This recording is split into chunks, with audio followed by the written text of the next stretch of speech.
Well, here I am again, from my home to your home, and what a delight it is to be able to talk with you today. I've been looking forward to our time together. I've got some tremendous, exciting things to share with you later in the on the tape, so hang in there and we'll get to it. But we've been going on Sunday to the service. We've really enjoyed it, Mary and I, and especially the new series that Pastor started on Sunday in the Psalms. Did Psalm 1, did an excellent job. And there's just something about the Psalms. There's always something in there that seems to relate to you as an individual, to me, and to the thing we might be going through. So that's going to be a wonderful series. And also the radio now. You can get the service on the radio and also by streaming. And those of you who don't feel comfortable in coming yet, you just stay home, and that's okay. We just want you to know we really miss you, and when the time comes that you feel comfortable, we certainly will enjoy seeing you again. But let me just share with you, don't stay home just because it's easier, okay? Don't stay home because you don't want to get up that early and get off to church. I know some of you can't physically, you just can't do it. We understand that. But those who can, remember Hebrews 10:25, it says, don't forsake the assembling of yourselves together. And the word assembling there means getting together with the other believers. It doesn't mean getting together with your wife on the couch. Remember that when that was written, they didn't have a radio, they didn't have TV, so they couldn't stay home and be part of the assembly. They had to go to where the believers were. And then that verse also tells us that we're to encourage one another. One of the reasons for coming is to encourage other people. And so I want to be honest with you. I just really miss seeing some of you, and I trust that in the days to come you will feel comfortable and be able to join us for some of the services. When it comes to the matter of sanitation, once again, I remind you that every week they come in and do the cleaning and everything, just like at the hospital with the disinfectant. And then before each service, they go through and do it again. So from a sanitation standpoint, they have done way beyond whatever we could ask or think of them to do. Hey, don't forget, the annual Frankenmuth weekend is coming up. In fact, next weekend, those of you who golf will want to be there. If you shop, eat, fellowship, just a good time together. But remember to sign up. Let Shirley know that you're planning to come so that we make provision for you for lunch.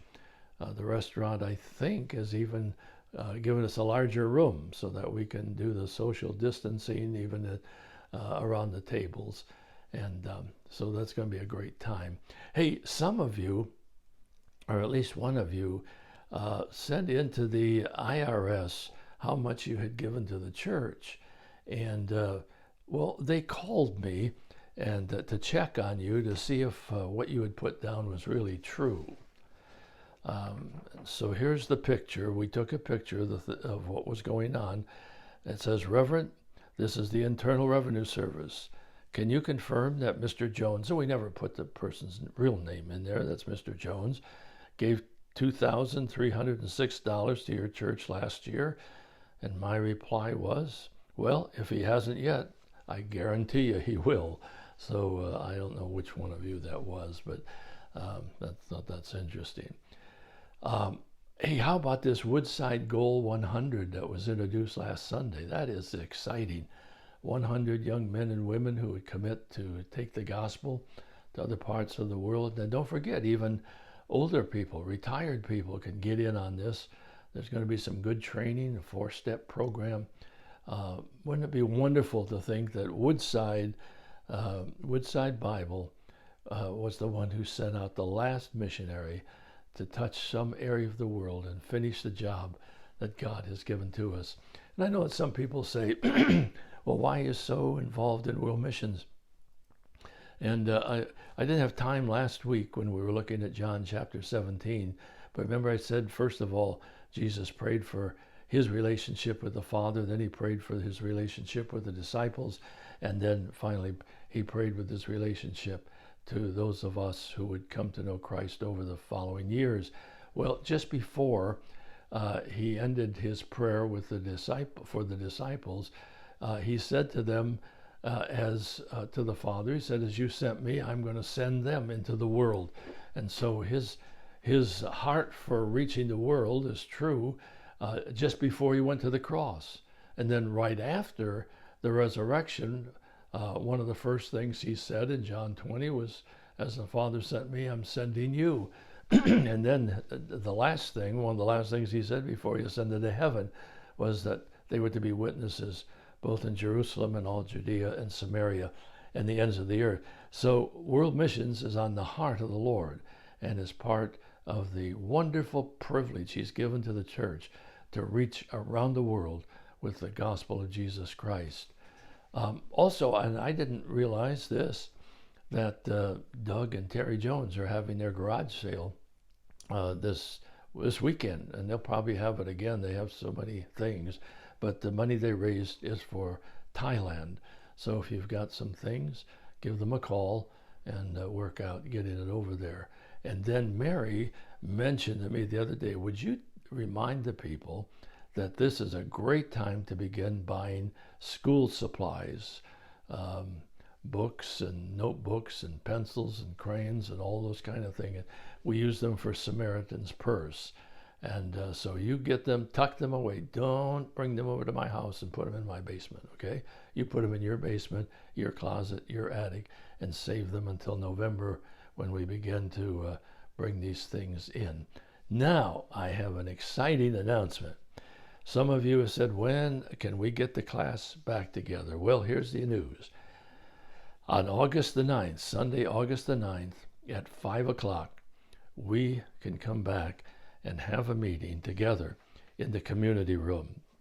I contacted Pastor Chris, and he responded this way, and I just want to make sure I share this with you. He said, I support your gathering 100%, Sunday, 5 o'clock, in the community room. I just asked if we could meet out on the lawn somewhere. He said, no, I just would like to have you come right in the community room. And he said, if 5 o'clock on Sunday doesn't work, he said, I'm sure we can work out some other time. So, and he closed it by saying, he said, we love faithful friends. We know that he does. And so here it is, finally, August the 9th, 5 o'clock. I've asked Lee Hart to lead us in some music, and Larry Jansen will be on the piano, and we're just going to have a great time of celebration. It's not going to be a regular Sunday school or Bible school time like we were doing on Sunday. This is going to be just a time of celebration. Now let me get to where we were last week. We left off in a very important matter. I said to you there are three major issues that every pastor is facing today, and every church and every believer is facing. And these are serious issues. They are so serious that they can cause division within the church. They can cause division within families. And they've already caused division in our country. And the first was that of civil unrest, where we have the protests and the marching and all of those things. Then we had the virus, about the matter, should you wear a mask? I'm not going to wear a mask. And then we have the schools. Are we going to send our children to school or not? And there's always two sides. There are people on each side of the issue. And then we have the presidential election coming. And do we want to see President Trump reelected, or do we want to see Vice President Biden be elected? And so people have a tendency to dig in their heels on one side or the other, and in so doing often bring division where there had not been division before.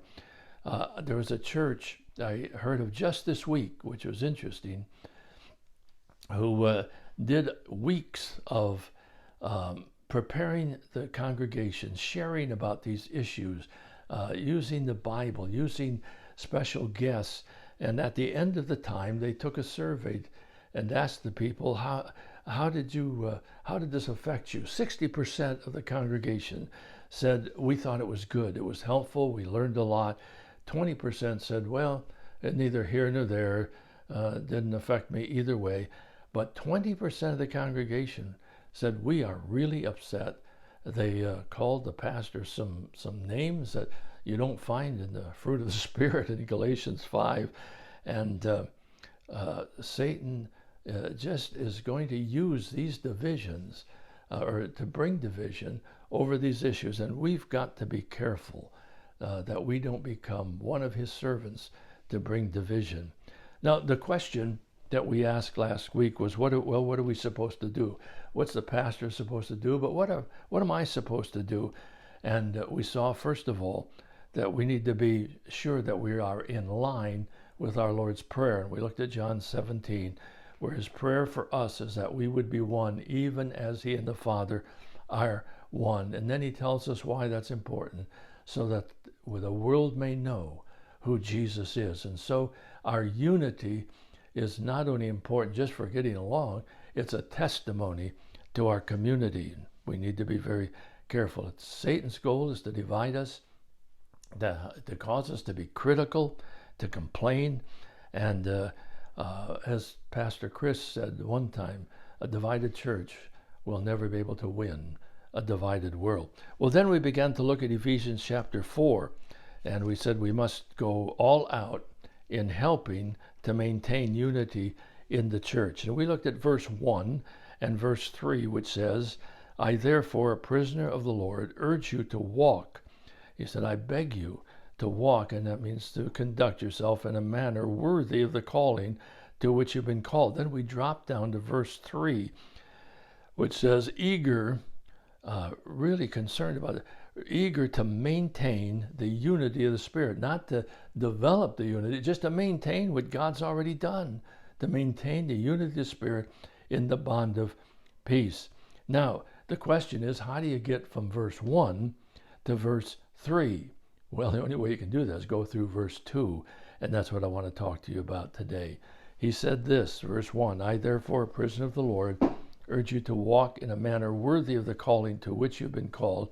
And then he says this, there are 5 things. Number 1, how are we going to get that unity? Number 1, in all humility. In all humility. Complete humility. Honest humility. And that simply means having the right estimation of ourselves. Paul speaks of that in Romans 12, where he tells us to examine ourselves and see how that Spirit is working in us. Now, maybe the best and easiest way to understand humility is to talk about the contrast. The contrast to humility is pride.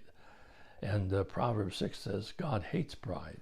And you know why he hates pride? Because pride divides.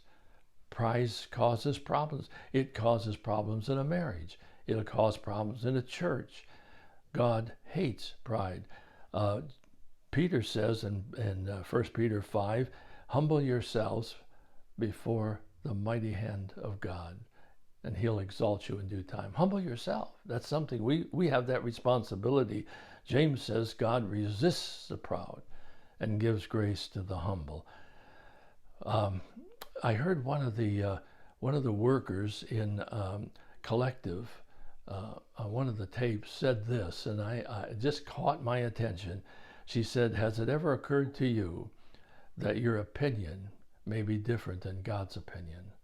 And most people with pride never realize that their opinion might be totally different than God's opinion. It's good to check that out. Pride will promote dishonesty or disunity.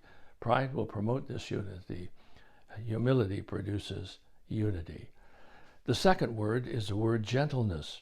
First of all humility, then gentleness. That's just being tender, being soothing. We've got a number of grandchildren. Some of them are just little tiny babies, a few months old. But it's interesting to me. They can be crying, and I, as their great-grandfather, can tell them not to cry.